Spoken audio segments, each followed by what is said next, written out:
What's your order? So we're going to talk about the two last cases first, soft power and then reformist stuff. And then we're going to talk about on-campus and pipeline racism argument and the purport from the other. Yeah, let me just get the document open so I can have some more stuff. I usually like to demand the order right away when I'm judging on myself because it's where they're going to stop stealth plan.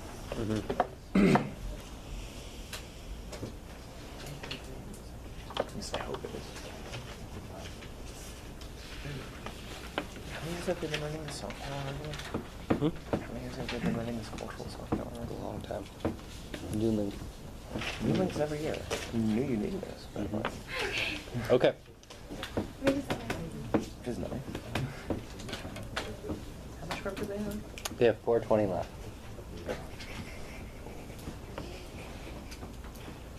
Fitting. License to marijuana.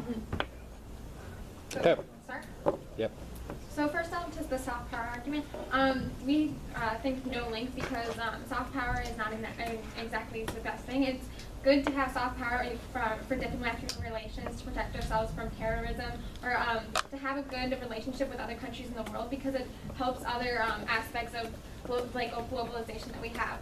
We also don't think that legalization of marijuana would have such a big effect on this. So again, no link. On to their reformist kind of critique. We said in our 1AC that we don't think that general critiques of how government actions are insufficient for links because in our Ferguson card we said that it says that we want to politics are that politics would seek should seek the answer what we want, and that government involvement is not bad. And it's actually a very good thing. On to the on-case.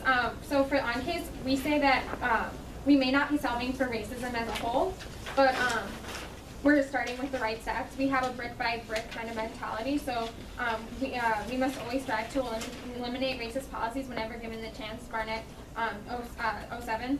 The constraints imposed on people of color by subservient powerlessness and poverty are inhuman and unjust. But the effects of controlling powers, privilege, and greed that are marks of white prisons in Italy will destroy white people as well. The walls of racism can be dismantled brick by brick, stone by stone. The prisons of the individual, institutional, and cultural racism can be destroyed. You and I are urgently called to join the efforts of those who know it is time to tear down, once and for all, the walls of racism. Facing these realities offer new possibilities, but refusing to face them threatens yet greater dangers. The results of centuries of national and worldwide colonial conquest and racial domination, of military buildups and violent aggression, of overconsumption, environmental destruction, may be reaching a point of no return. The moment of self-destruction seems to be drawing ever more near, nationally and globally. For the sake of the world and ourselves, we dare not allow it to continue. Dismantling racism means building an anti-racist society. We must build new structures of power and justice. We cannot tear down walls without building new anti-racist structures of power in our institutions and communities, transforming the building of anti-racist institutions in the path of a racist-free society. So our big impact here is that we want to dismantle racism, and by legalizing marijuana, we can help solve this. So by any means possible, we want to solve, try to legalize a policy that will help with this problem. Our solvency for exit strategy, we must legalize marijuana as an exit strategy so it breaks the cycle of soaring incarcerations of minority populations, stage 2014. This is our exit strategy, the case for legalization. Black make up nearly half of the state and federal prison populations, even though they represent 12% of the U.S. population. The process starts with the young. Young offenders are taken from their families and sent to prison. Then these minority young adults are released with criminal records, unable to find a job.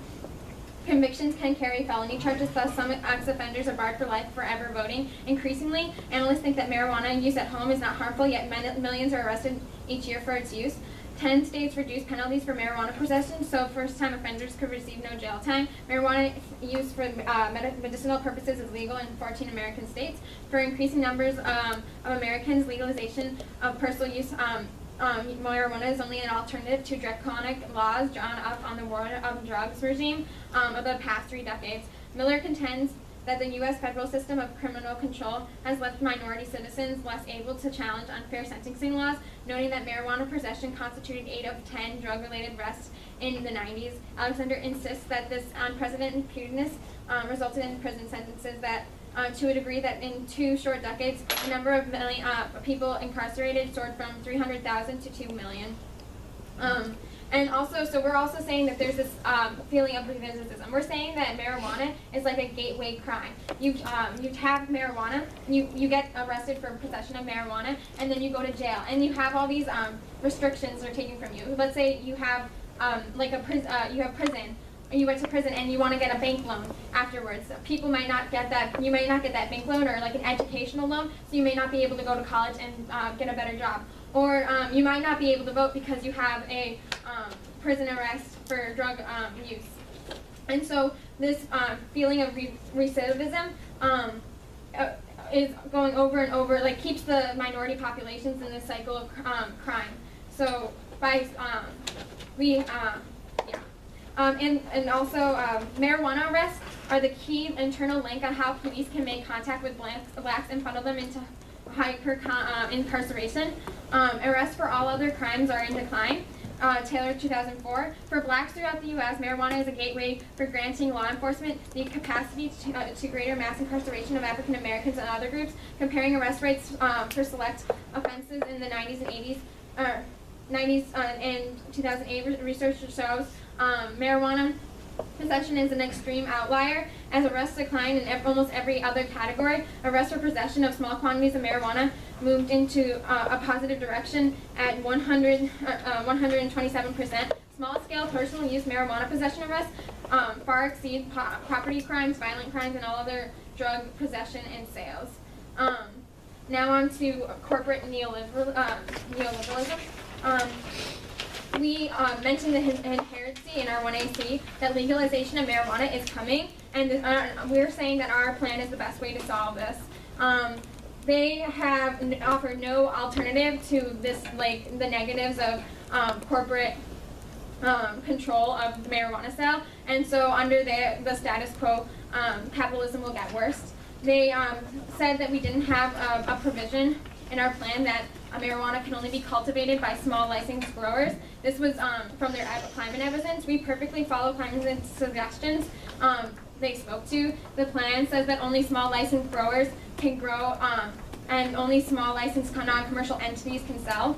That there would be no advertising is also inherent to our plan because this is non-commercial. We're not selling something to make a profit. We're selling it to we're the only money we're making is we're selling something for a revenue that maintains the operation. We also assume that you have this buy it if you must mentality. So nobody would be making a profit from these sales.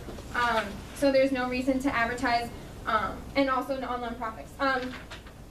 Also, Linkturn plan stops capitalism better than the status quo. Permutation, neolib, K accept the plan, reject cap in all other instances. Now on to why our neoliberalist policies are great. The impacts, dependency from legalization, bad legalization. Legalization must take a form that mitigates dependency, systematic impact of millions with addiction. Kleiman, 2014. The great policy challenge to cannabis legalization is a discouraging problem use. 10 to 15% lose control for months at a time. Some develop chronic problems. At any one time, there are a couple of millions of Americans who self-report that they are trying and failing to cut down cannabis use. That hasn't kept zealous advocates from convincing themselves that pot isn't addictive. No one intends to come habitual to cannabis. Abuse creeps up on some people. Their long-term desires avoid the habit. Cut card. Legalization regimes with low prices make dependency worse. A substantial number of people suffering from cannabis addiction, Kleiman 2014. Losses from legalization would mainly accrue to the minority of consumers who lose control of their cannabis use. they find their cannabis habit interfering with other activities, bringing negative consequences. There are extreme cases. A substantial number virtually spend every day walking under the influence. Legal availability is likely to add to their numbers and to intensify the problem. Legalization at prices might increase. Card. Commercialization of marijuana uniquely hurts adolescent populations. Climber in 2012. Commercial enterprises got involved in the trade. Those companies would like to target adolescents and young adults. Cross-ex. Right. What are the impacts of neoliberalism? You mean under our plan? Yes, what does your plan solve for? Our neoliberalism solves for the dependency pipeline. Dependency. If we let legalization just happen, as we said, it's going to happen in our inherency thing, then it'll be legalized by state, and corporations will be able to sell marijuana. So it'll be like you can have marijuana in like Walmart or something. You'll have this Walmart marijuana, and it'll also advertise to hurt like minorities and poor people because they're like going to look for their weaknesses and advertise for that. So we are stopping that. So advertisement's a bad thing. Yes. Yeah. Okay. Also, our plan is non-commercial, so there will be no advertising on our plan. When is the next question? When is the last time the state ever did anything just for upkeep prices? What? When is the last time the state implemented a commercialization activity and Well, it's non-commercial. something that's selling something and claimed and actually followed through on their claim that it was only for upkeep? We actually do things for far lower than upkeep prices. That's why we're in debt. We built roads for less than the upkeep price, Medicare, Social Security. But we don't tax people. It's moving on to the next Well, question. yeah, totally. How does legalization at a high price not block consumer access to those that the government deems competent to use marijuana? At a high price. Yes, you said legalization at a low price will block access to those who are likely.